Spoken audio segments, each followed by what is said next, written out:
The play takes place over a long Christmas Eve night as a group of friends gather to play a game of poker, and there's a stranger or two at the table, and through the course of this long evening and lubricated with much liquor, stories are exchanged, and all of a sudden, unexpectedly, the stakes get raised very, very high, and it's a wonderful ensemble play.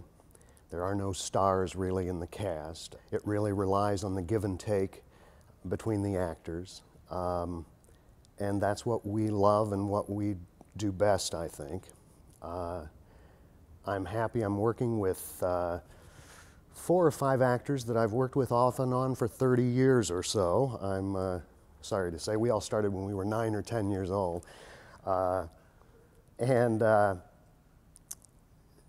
It's particularly gratifying because the cast of the play, in this case, has almost as much history as the characters themselves have together. These guys in Ireland literally grew up together, and so we have a lot to draw on in our rehearsal. And sometimes we frustrate our stage manager because there's so much storytelling going on even among us as we tell stories about the old days, but that's exactly what the characters in the play are engaged in.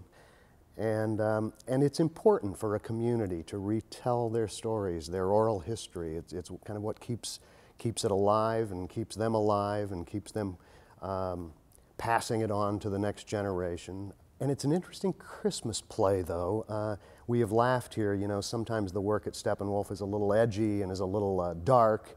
And I think this is a fitting Christmas show for Steppenwolf because it's ultimately a beautiful play about redemption and the fact that redemption can come to anyone, even the lowest of low lives.